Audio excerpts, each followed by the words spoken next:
விளையாட்டு பிரியர்கள் அனைவருக்கும் அன்பு வணக்கம். இலங்கையில் உலகக்கிண்ண திருவிழா நிறைவுக்கு வந்திருக்கிறது. 2026 T20 உலகக்கிண்ணத்தினுடைய ஆட்டங்கள் இந்தியாவிலும் இலங்கையிலுமாக அட்டவணைப்படுத்தப்பட்டிருந்தன. இலங்கையிலே விளையாடப்பட்ட இறுதி ஆட்டமாக பாகிஸ்தான் மற்றும் இலங்கை அணிகளுக்கு இடையிலான மயிர் கூச்சரி என்ற ஆட்டம், ஒரு த்ரில்லர் கேம் நிறைவுக்கு வந்திருக்கிறது. வெறுமனே 5 ஓட்டங்களால் பாகிஸ்தான் அணி இந்த போட்டியிலே வெற்றி பெற்றிருக்கிறது. உண்மையில் தசுன் சாணக்கவினுடைய போராட்டத்துக்கு இலங்கை அணி இந்த போட்டியை வென்றிருக்க வேண்டும் என்று சொன்னால் அதில் எதுவும் தவறு கிடையாது போல இருக்கிறது. இறுதி 6 பந்துகளிலே 28 ஓட்டங்கள் தேவை என்கிற நிலையில் மிகச்சிறப்பாக விளையாடியிருந்தார் தசுன் சாணக்க. முதல் 4 பந்துகளில் அபாரமாக 22 ஓட்டங்களை பெற்றுக் கொடுத்திருந்தார் என்பதும் ஞாபகப்படுத்தத்தக்கது. இந்த 6 பந்துகளில் 28 ஓட்டங்கள் தேவை என்கிற நிலையில் இறுதி 2 பந்துகளிலே 5 ஓட்டங்கள் தேவை என்கிற ஒரு நிலைமை வந்தது. இந்த நிலையில் இறுதி 2 பந்துகளும் டாட் பால்களாக வீசப்பட்டன. ஒயிட் ஜாக்கர் வீசுவதற்காக ட்ரை பண்ணியிருந்தார் ஷஹின் ஷாஃப்ரிடி வீசிய பந்து இறுதி பந்து. அந்த இறுதி பந்து வீச்சிலே ஒரு 6 ஓட்டம் ஒன்று பெற்றிருந்தால் இலங்கை அணி வெற்றி பெற்றிருக்கும். 6 ஓட்டங்களை பெறவிடாத முறையில் அவர் ஒயிட் ஜாக்கரை வீசிய போது அந்த பந்தை நடுவர் அகலப்பந்தாக அறிவித்திருக்கவில்லை என்பதுதான் சர்ச்சையானது. உண்மையான தீர்மானங்களின்படி, ரசிகர்களினுடைய கணிப்பின்படி அது ஒரு அகலப்பந்தாக அறிவிக்கப்பட்டிருக்க வேண்டும். ஆகவே இன்னும் ஒரு பந்து வீசப்பட்டிருந்தால் இலங்கைக்கு வெற்றி வாய்ப்புகள் வந்திருக்கும் என்பதும் சுட்டிக்காட்டக்கூடிய ஒரு விஷயம். நடுவரினுடைய தவறான முடிவு இலங்கையினுடைய அருமையான ஒரு வெற்றியை காவு கொண்டிருக்கிறது.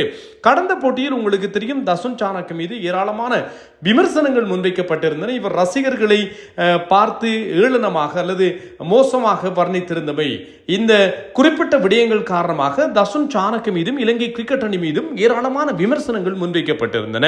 ஆகவே ஒட்டுமொத்தமான இலங்கை ரசிகர்களும் இன்று பல்லேகல மைதானத்திலே குழும மாட்டார்கள் என்று சொல்லி எதிர்பார்க்க பல்லேகல மைதானம் நிறைந்து வழிந்திருந்தது. வெற்றியோ தோல்வியோ மீசிய முறுக்கு எனும் பாணியில் இலங்கை கிரிக்கெட்டின் மீது இலங்கை ரசிகர்களுக்கு எவ்வளவு பிடித்தம் இருக்கிறது பாருங்கள். அதுவும் அதிகமான ரசிகர்கள், இலங்கை ரசிகர்கள் பாகிஸ்தானுக்கு சப்போர்ட் பண்ணியிருந்தார்கள். என்ன காரணம் என்றால், இலங்கை இனிமேல் வென்றும் கொன்றும் நடக்கப் போவதில்லை, ஆகவே பாகிஸ்தான் வென்றாலாவது அரையிறுதிக்கான வாய்ப்புகள் இருக்குமே என்பதிலே அவர்கள் பாகிஸ்தானுக்கு சப்போர்ட் பண்ணியிருந்தார்கள் என்பதும் வேறு கதை. இந்த போட்டியை பொறுத்தவரையில் ஷஹின் ஷாஃப்ரிடியினுடைய முதலாவது பந்து வீச்சிலே பவுண்டரி, அடுத்த 3 பந்துகளும் ஹேட்ரிக் பவுண்டரி, அதற்கு பின்னர் வீசப்பட்ட 2 பந்துகளும் டொட் பால் ஆனது.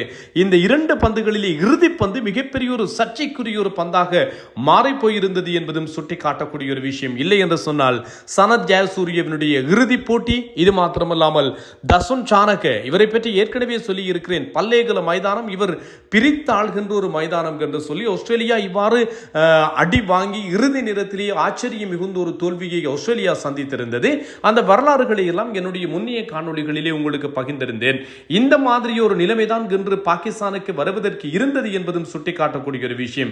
இறுதி 2 ஓவர்களிலே 46 ஓட்டங்கள் தேவை என்கிற நிலை இருந்தது. சதாப் கான் வீசிய அந்த ஓவரிலே தசுன் சாணக்க 2 சிக்ஸர்களை அடித்தார். அந்த ஓவரிலே 18 ஓட்டங்கள் பெறப்பட்டன. இதன் காரணத்தால் 6 பந்துகளிலே 28 ஓட்டங்கள் தேவை என்கிற நிலை வந்தது. இந்த 2 பந்துகளும் டாட் பால்களாக மாறிய காரணத்தால் தான் போட்டி மாறிப்போனது என்பதும் சுட்டிக்காட்டக்கூடிய ஒரு விஷயம். இதிலே போட்டியினுடைய போக்கை மாற்றிய ஒரு ஓவரை வீசி இருந்தார் ஷஹின் ஷாஃப்ரிடி என்று சொல்லலாம். அவர் முன்னைய 2 ஓவர்களையும் வீசி இறுதி 2 ஓவர்களும் ஷஹின் ஷாஃப்ரிடிக்கு வைத்திருந்தார்கள்.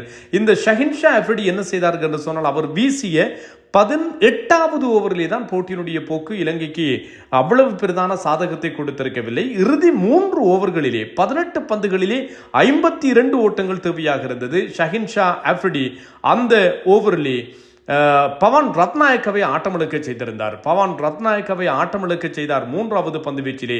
அந்த ஓவரில் ஒரே ஒரு பவுண்டரி மட்டும்தான் பெறப்பட்டிருந்தது. பவன் ரத்நாயக்கவும் ஆடுகளத்தில் இருந்து தசுன் சாணக்கவும் இந்த அடி அடித்திருப்பாராக இருந்தால் இலங்கை ஒரு மாலைய வெற்றி ஒன்றை பதிவு செய்திருக்கும். 2020 கிரிக்கெட் வரலாற்றிலே இலங்கை 200க்கும் அதிகமான ஓட்டங்களை விட்டுக் கொடுத்தது இதுதான் என்பதும் சுட்டிக்காட்டத்தக்கது. ஷஹின் வீசிய அந்த 18வது ஓவரில் வெறுமனே 6 ஓட்டங்கள், 19வது சதாப் கான் வீசிய போது அந்த ஓவரில் 18 ஓட்டங்கள் பெறப்பட்டது.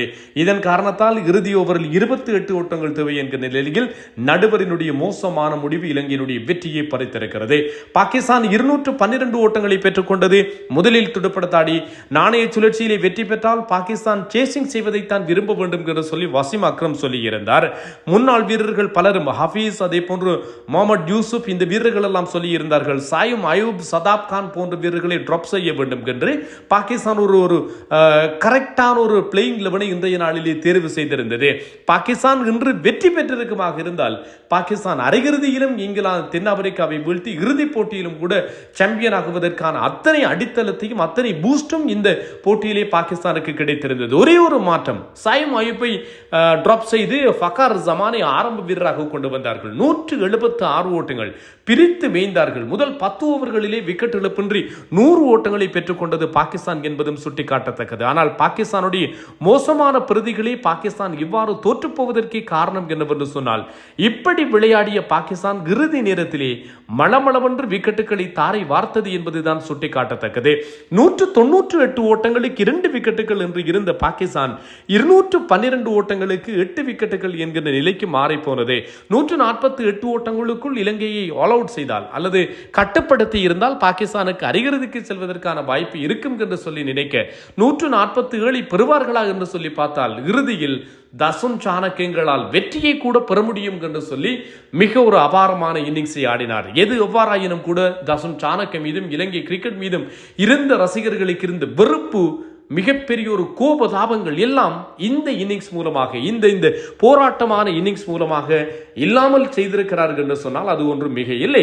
ஸ்கோர் விவரங்களை நாங்கள் பார்த்துவிட்டு வருகின்ற போது இன்றைய நாளிலே 212 ஓட்டங்கள் பெறப்பட்டது பாகிஸ்தானுடைய துடுப்பாட்டத்தால். பாகிஸ்தானுடைய துடுப்பாட்ட வீரர்களை பொறுத்தவரையில் இன்று ஃபக்கார் ஜமானும் சாஹிப் ஜடா சர்பானும் அருமையான இன்னிங்ஸ் ஆடினார்கள்.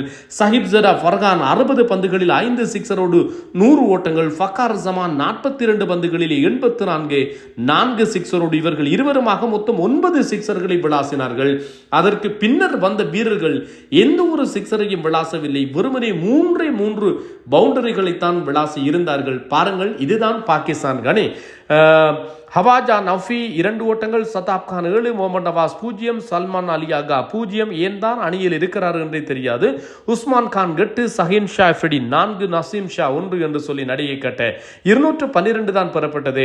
டில்ஷான் மதுஷங்க 33க்கு 3, துஷ்மந்த சமீர 48க்கு 1, தசுன் சாணக்க 42க்கு 2 ஆல்ரவுண்டராக தன்னுடைய பெர்ஃபார்மன்ஸை காட்டினார். இலங்கை பத்தும் நிசங்க 3 இறுதி 3 போட்டிகளிலும் பத்தும் நிசங்கவினுடைய ஆட்டமிழப்பு என்பது மிக மோசமாக இருந்தது. மிக மோசமான ஒரு ஆட்டமிழப்பு. இன்று அதுவும் ஒரு முக்கியமான கட்டத்தில் இப்படியே ஆடுவது என்று சொல்லி எல்லோரும் கேட்கிறார்கள். 3 ஓட்டங்கள், கமில் மிஷார விமர்சனங்களுக்கு அப்பால் 26, சரிதா சலங்க 2 சிக்ஸர்களோடு 25, பவான் ரத்நாயக்க இவரை இந்த 2020 உலக கிண்ணத்துக்கு தேர்வு செய்த போது ஏன் தேர்வு செய்தார்கள்? இவர் ஒரு ஓடிஐ ஸ்பெஷலிஸ்ட் தானே என்று சொல்லி கேட்டார்கள். இவர் லோக்கல் உள்ளூர் கிரிக்கெட்டிலே கூட 2020 அரைச்சதம் அடித்ததில்லை. ஆனால் இந்த தொடரிலே பவான் ரத்நாயக்க தனக்கு கிடைத்த வாய்ப்புகள் அத்தனையுமே அருமையாக பயன்படுத்தி இருந்தார் என்பதும் சுட்டிக்காட்டக்கூடிய ஒரு விஷயம். மிகச்சிறப்பாக விளையாடி இருந்தார். 28, 44, 10, 58 என்று சொல்லி மிகச்சிறப்பான இன்னிங்ஸ்கள் இந்த பவான் ரத்நாயக்கவிடம் இருந்து இலங்கைக்காக கிடைத்திருந்தது என்பதும் ஞாபகப்படுத்தத்தக்கது. இன்று இவர் விளையாடிய இன்னிங்ஸ் தான் பாகிஸ்தானை அரையிறுதிக்கு செல்லாமல் தடுத்திருந்தது. 3 சிக்ஸர் 4 பவுண்டரிகளோடு 58, கமிண்டு மெண்டிஸ் 3 ஓட்டங்கள். இவர் இந்த தொடரிலே பெரிதாக பிரகாசிக்காவிட்டாலும் கூட எனக்கு ஒரு தனிப்பட்ட அபிப்பிராயம் இருக்கிறது. இவரை டாப் ஆர்டரிலே அனுப்ப வேண்டும். அதுவும் நம்பர் 3 இவருக்கு பொருத்தமான ஒரு இடமாக இருக்கும் என்று கருதுகிறேன். பார்க்கலாம் என்ன தேர்வாளர்கள் செய்வார்கள் என்று சொல்லி. ஜனித் லியனகி 5, 76 ஓட்டங்கள், 31 பந்துகளில் 8 சிக்ஸர்கள் தசுன் சாணக்க பெற்றுக் கொண்டார் என்பதும் ஞாபகப்படுத்தத்தக்கது. பாகிஸ்தான் அவ்வளவு அடித்தும் பாகிஸ்தானுடைய துடுப்பாட்ட வீரர்கள் 9 சிக்ஸர்களை தான் அடித்தார்கள். ஆனால் இலங்கையை பொறுத்தவரையில் மொத்தம் 14 சிக்ஸர்கள் இன்று இலங்கை அணியால் பெறப்பட்டது. மொத்தம் 23 சிக்ஸர்கள் இந்த போட்டியிலே பெறப்பட்டது என்பதும் சுட்டிக்காட்டக்கூடிய ஒரு விஷயம். 76 ஓட்டங்களை தசுன் சாணக்க ஆட்டமிழக்காது பெற்றார். ஷஹீன் ஷா ஃபெடி கடந்த போட்டியில் 4 விக்கெட்டுகளை கைப்பற்றியவர். 48க்கு 1, நசீம் ஷா 36க்கு 1, அப்ரார் அகமது 23 ஓட்டங்களுக்கு 3, முகமது நவாஸ் 21க்கு 1. சதாப் கான் மீது ஏராளமான விமர்சனங்கள் வருகின்றன. 2 ஓவர்கள் 33 ஓட்டங்களுக்கு விக்கெட்டுகள் அவர் கைப்பற்றவில்லை என்பதும் கவனிக்கத்தக்கது. 5 ஓட்டங்களால் பாகிஸ்தான் வெற்றி பெற்றிருக்கிறது. அரையிறுதிக்கான வாய்ப்பை பாகிஸ்தான் முற்று முழுதாக இழந்திருக்கிறது என்பதும் கவனிக்கத்தக்கது. இந்த போட்டியிலே ஏராளமான சாதனைகள் படைக்கப்பட்டிருக்கின்றன. T20 கிரிக்கெட் உலகக்கிண்ண போட்டிகளிலே ஒரே தொடரிலே 2 சதங்களை விளாசியவர் என்கின்ற சாதனையை சாஹிப் ஜடா ஃபர்கான் பெற்றிருக்கிறார். அது மாத்திரமல்லாமல் விராட் கோலி 2014 நிலைநாட்டிய அதிகபட்ச ஓட்டங்கள் 319 ஒரு தொடரிலே அந்த சாதனையை முறியடித்து 383 ஓட்டங்களாக பதிவு செய்திருக்கிறார். டில்ஷான் 3வது இடத்தில் 317, பாபர் அசாம் 303, மஹேல ஜெயவர்தன 302. இன்றைய நாளிலே பாபர் சாமி பிளேயிங் 11 இருந்து தைரியமாக டிராப் செய்திருந்தார்கள் என்பதும் குறிப்பிடத்தக்கது. விராட் கோலியினுடைய 319 ஓட்டங்கள் என்பது அவர் 2014ஆம் ஆண்டு பாகிஸ்தானுக்கு எதிராக 36, மேற்கிந்திய தீவுகளுக்கு எதிராக 54, பங்களாதேசுக்கு எதிராக 57, ஆஸ்திரேலியாவுக்கு எதிராக 23, தென்னாப்பிரிக்காவுக்கு எதிராக 72, இலங்கைக்கு எதிராக இறுதிப் போட்டியிலே 77 என்கின்ற அடிப்படையிலே பெற்றுக்கொண்டார். அத்தனையும் டெஸ்ட் விளையாடுகின்ற நாடுகள் என்பதும் சுட்டிக்காட்டக்கூடிய ஒரு விஷயம். சஹிப் ஜரா ஃபர்கானை பொறுத்தவரையில் இவர் நெதர்லாந்துக்கு எதிராக 47, அமெரிக்காவுக்கு எதிராக 73, இந்தியாவுக்கு எதிராக 0, நமீபியாவுக்கு எதிராக 100, இங்கிலாந்துக்கு எதிராக 63, இலங்கைக்கு எதிராக 100, மொத்தம் 383 ஓட்டங்களை குவித்திருக்கிறார். இது மாத்திரமல்லாமல் T20 கிரிக்கெட் வரலாற்றிலே அதிக சிறந்த இணைப்பாட்டம் என்கின்ற சாதனை ஃபின் அலன் மற்றும் டிம் சைஃபர்ட் ஆகியோருக்கு இடையிலே ஐக்கிய அரபு அமீரகத்துக்கு எதிராக பெறப்பட்டது 175 ஓட்டங்கள். இந்த சாதனை இன்று 176 ஓட்டங்களாக முறியடிக்கப்பட்டிருக்கிறது. பாகிஸ்தான் ஃபக்கார் ஜமான் மற்றும் சைப் ஜரா ஃபர்கான் ஆகியோரால் முறியடிக்கப்பட்டிருக்கிறது என்பதும் கவனிக்கத்தக்கது. இதை விடவும் இன்னும் ஒரு உலக சாதனை ஒன்றை நோக்கி உஸ்மான் தாரிக் நகர்ந்து கொண்டிருந்தார். அதிகமான தடவைகள் விக்கெட்டுகளை கைப்பற்றியவர் என்கின்ற சாதனை லசித் மலிங்கவிடம் இருந்தது. 28 இன்னிங்ஸ்கள் சர்வதேச ஆட்டங்கள் கிடையாது. T20 போட்டிகளிலே தொடர்ந்து 28 தடவைகள் விக்கெட்டுகளை கைப்பற்றியிருந்தார். ஜிம்பாப்வேயினுடைய வீரர் பிராட் இவன்ஸ் 28 தடவைகள் விக்கெட்டுகளை கைப்பற்றியிருந்தவர். இந்தியாவுடனான போட்டியிலே இவரால் விக்கெட்டுகளை கைப்பற்ற முடியாது போனத காரணத்தால் இந்த சாதனை முறியடிக்கப்பட்டிருக்கிறது.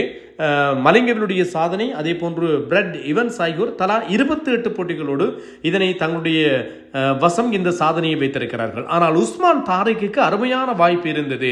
26 தடவைகள் T20 கிரிக்கெட்டிலே தொடர்ந்து ஒரு விக்கெட்டையாவது கைப்பற்றியிருந்தவர். இன்று இவருக்கு விக்கெட்டுகள் கிடைக்கவில்லை. 24 தடவைகள் விக்கெட்டுகளை கைப்பற்றியவருக்கு விக்கெட்டுகள் இன்று கிடைக்காமல் போயிருந்தது. 4 ஓவர்கள் 43 ஓட்டங்களை இன்றைய நாளிலே உஸ்மான் தாரிக் விட்டுக் கொடுத்திருந்தார் என்பதும் கவனிக்கத்தக்கது. எது எவ்வாறாயினும் கூட பாகிஸ்தான் இன்று நல்ல இன்னிங்ஸை ஆடியிருந்தது. அதை விடவும் சிறந்த ஒரு இன்னிங்ஸை இன்றைய நாளிலே இலங்கை விளையாடி காட்டி இலங்கை ரசிகர்களினுடைய பெருத்த ஆதரவை இலங்கை கிரிக்கெட் அணி பெற்றிருக்கிறது. தசுன் சாணக்கவிற்கும் வாழ்த்துக்கள். இந்த வெறியையும் இந்த வெறி கொண்ட வேட்கையையும் ஆட்டத்தையும் இலங்கை கொஞ்சம் ஆரம்ப போட்டிகளிலே காட்டியிருந்தால், இங்கிலாந்துக்கு எதிராக நியூசிலாந்துக்கு எதிராக காட்டியிருந்தால் இன்று இலங்கை அணி அரையிறுதிக்கு தேர்வாகி இருந்திருக்கும் என்பதும் கவனிக்கத்தக்கது. ஏற்கனவே முதலாவது அணி தென்னாப்பிரிக்கா, இரண்டாவது அணி இங்கிலாந்து, இப்போது மூன்றாவது அணியாக நியூசிலாந்து அரையிறுதிக்கு தேர்வாகி இருக்கிறது. நாளை இந்திய மேற்கிந்திய தீவுகள் அணிகளுக்கு இடையிலான போட்டியிலே வெற்றி பெறுகின்ற அணி 4வது அணியாக அரையிறுதிக்கு தேர்வாகும். இதன் அடிப்படையில் அரையிறுதியை பார்ப்பமாக இருந்தால் முதலாவது அரையிறுதியை போட்டியை பொறுத்தவரையில் எல்லாம் இந்தியாவிலே தான் இனி போட்டிகள் இடம்பெறப் போகின்றன. இறுதிப் போட்டியும் நரேந்திர மோடி மைதானத்திலே தான் இடம்பெறும் என்று இன்றைய நாளோடு உறுதிப்படுத்தப்பட்டிருக்கிறது. நியூசிலாந்து மற்றும் தென்னாப்பிரிக்க அணிகளுக்கு இடையிலே ஒரு அரையிறுதி, அடுத்த அரையிறுதி இங்கிலாந்து மற்றும் இந்தியாவா மேற்கிந்திய தீவுகளா அடுத்த அரையிறுதிக்கு சந்திக்க போகின்றன என்கின்ற கேள்வி இருக்கிறது. ஆசிய அணிகள் இல்லாத அரையிறுதி ஆட்டம் வந்துவிடக்கூடாது என்பதுதான் ரசிகர்களினுடைய பிரார்த்தனை. இந்தியா நாளைய நாளிலே அரையிறுதியை எட்டினால் ஆசியர்களினுடைய மானம் காப்பாற்றப்படும். இல்லை என்றால் ஆசிய அணிகள் எதுவும் இல்லாத முதலாவது T20 அரையிறுதி ஆட்டமாக இந்த அரையிறுதி இருக்கும் என்பதும் குறிப்பிடத்தக்கது. ஒரு நாள் போட்டிகள் உலக கிண்ணம் என்று சொல்லி பார்த்தாலும் நான் நினைக்க ஒரே ஒரு தடவை தான் இப்படி ஆசியர்கள் இல்லாத அரையிறுதி ஆட்டம் நடந்திருக்கிறது என்று நினைக்கிறேன். இப்படி இருக்க ஆசியர்கள் காத்த மானத்தை இந்தியா காப்பாற்றுமா என்று பொறுத்திருந்து அறிந்து கொள்ளலாம். உங்களுடைய கருத்துக்களை பதிவிடுங்கள். நான் தில்லியம்பலம் தரணிதரன். இன்னும் ஒரு காணொளியில் சந்திப்போம்.